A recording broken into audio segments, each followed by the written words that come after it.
Well, we're here today in southern England talking with James Hitchmough, Professor of Landscape Architecture at Sheffield, and we want to learn about meadows. Well, you've come to perhaps the right place here today, I hope, anyway.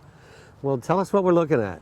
Well, what you're looking at here is this is a native wildflower meadow that we made about, let me see, about 2010, 2011.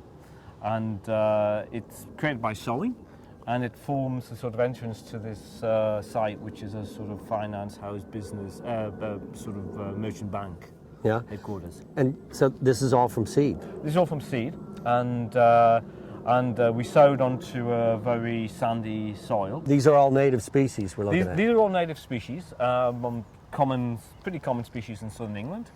And at the moment, you can see there's a few of the yellow things, they're buttercups, and the thing will start flowering sort of more big time in a couple of weeks' time, just a bit too early. How many species would you say there's about 35 species in here, and there's obviously one of the things about meadows is when you're trying to make them, you're trying to get as many of the flowers and as little of the grasses as possible. Well, I don't know if I like that. Well, I know John is coming. It's a slightly different way to view the world type thing. But if you have fewer grasses, you get more flowers. If you have too many grasses, you just get grasses. You want to point out some of the things that we can see? Yeah, sure. Well, they're not necessarily in flower yet, but there's a few. You'll see a few of the bluish purple flowers over there. Those are geraniums, right? Geraniums, yeah. So geranium pratensis, and we've got it's a bit of an interloper. That's a silene. Not invited to the party, but showed up? Sort of probably just in the seed mix as a sort of contaminant type thing, but it's harmless. There's a lot of oxeye daisies, these little white daisies, which you find everywhere in Britain, but they're just not coming into flower yet. They might be in the next bit.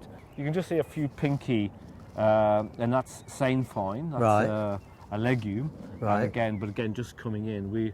Unfortunately, we're just a few weeks early. What are some of the reasons we would tell people make a meadow? Why? Well, meadows? Here for us, I mean, one of the reasons is it's a relatively low cost way in terms of management to actually have a long season of interest. Turf. As opposed to mown turf. I mean, here we have it. You could have this, or you could have that. Okay, that's sort of a drop the mic sort of thing, right? I mean, You got this or you got this. Well, I mean, obviously, and I think one of the challenges, certainly in European cities, is to move away from this and only have this where you really need to have to walk around on to do things on. Sure. So if we don't need to play soccer on it. If you don't need to run around it, lie on it, or whatever, or walk the dog on it, this has multiple benefits. Right. And I think it's interesting in this context because this is the entrance to, like a financial sort of business, and therefore they're quite sensitive about their image, etc. And one of the things has always been, how would people deal with the meadow? And what's been really interesting, the banking and financial staff inside, they now, when they cut this meadow, they get a lot of flurry of emails flying around saying, what have you done to our meadow? So, I think the meadow's been sort of like appropriated by the staff. Any thoughts of adding non-native summer things, or are you just trying to keep it pure? Well, in essence, we just want to have a system here which is fairly easy to manage. Right. And we don't want to have to try to rejig the system. So if you'd have to avoid mowing at that time. You might have to just change the mowing schedules and this sort of stuff. And we've done a lot of work in the past on non-native species you can add to provide events or experiences at times when perhaps there aren't any native species doing that. Right. But we haven't really felt the need to do that here. Well, for me in California, I mean, just the temptation in the Mediterranean climate when you can have bulbs blooming 365 days of the year. It's tempting not to put them in. Well, when you go around the back, you'll see when we were tempted in that way. With so you admit to having been tempted. Oh, I've been permanently subjected to temptation in my existence. Around the back, this is really like an early summer thing. Mm-hmm. And around the back, what we have a vegetation which is really doing its thing more from midsummer to autumn. Well, I have to say, not just the meadows, but I do love the plantings, how you've blended from the meadow, yeah. into whatever the built landscape, however you want to call it. I think it's a lovely. Well, it's really nice because transition. it's got like a sort of native woodland edge. Right. This site is on the edge of the town here, so the countryside's over there. Right. And then you've got this very rich horticultural planting, sort of all around the meadow. Right. And as we go on the back, of course, we have very rich horticultural planting as well. So we've got lots of interesting shrubs and trees. So this really is a 12 months a year landscape, and hugely appreciated by the staff here. So it's a little bit of a challenge, and one of the things they're doing here, the staff are really excellent here, and they're actually maintaining these sharp cut edges. So it gives a sense it's sort of meant to be. Yes. Which is really important. Well, there you go, purposeful. Yeah. Right? Yeah. You want people to look at it and go, look at that amazing meadow. You don't want them to look at it and go, when are they going to mow that lawn? Exactly, and that is a challenge. But what's quite interesting in Britain is, I mean, in the last 20 years, I think we've gone from being, very, conservative about meadows and thinking they're a bit wild and crazy. And I think now there's a real shift, and I think many people now are perfectly comfortable with this. They get it. There's a real move to get it. What I love here is the irises, sort of working into the meadow.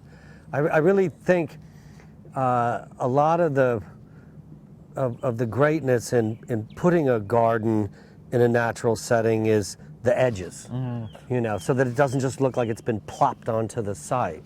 Well, I think this works really nicely because you've got this really nice transitions, haven't you? Because you've got this sort of formal, sort of essentially fire-track edge, lawn, and then you move to the chaotic bit, and then you move to something which is sort of intermediate in terms of its naturalness. It's clearly more blocky and formal, but I think it just works really, really beautiful. You look across, and it's a very nature-like experience, isn't it? It is indeed.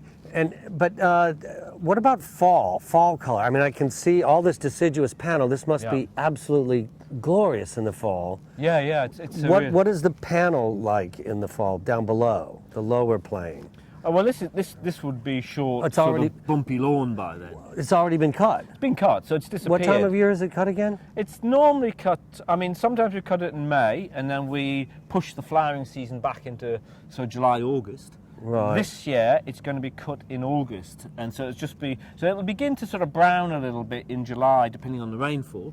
So this in autumn will just look like a slightly bumpier version of this, and then it'll be essentially lawn, and then the planting. So this will be all like tidied up by then. Gotcha. Look, there's some Yorkshire fog. There's some. There is some Yorkshire fog, of course, which of course is the devil incarnate. From my perspective, because it's very competitive in our climate. All right. And so it tends to be a real bit of a biodiversity destroyer, I'm afraid. Biodiversity destroyer. Yeah, I mean our worst plants actually in terms of Britain, in terms of our flower-rich meadows, our native meadows, are actually vigorous grasses. Well, it's funny because all those vigorous grasses are in North America, across the with our northern tier of the United States. Gift. Our Dactylis glomerata, Holcus lunatus, white top, red top, and people love it.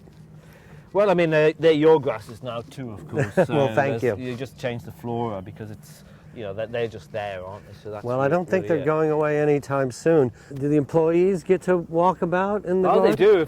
If you were here at lunchtime, they're wandering all over the place. So it's fantastic if you spend your day at a computer terminal. Yeah. To be able to come out and just sort of download a little bit, I think. Well, and there's serious science behind why it's important to be out in the garden, right? Oh, absolutely, yeah. Now, these are the prairies. Coming out on the right, these are the prairies.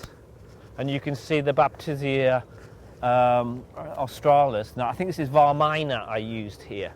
What's the difference between a meadow and a prairie? Well, the difference between a meadow and a prairie is, other than the fact there's completely different species, but it's mostly in terms of management, in that prairies normally have their peak of growth and flowering from summer to autumn, whereas meadows have their peak of flowering in the Western European context. They have the peak of flowering in, say, late spring to early summer. To me, this is really a prairie to die for. You should see it later in the year. It's just extraordinary.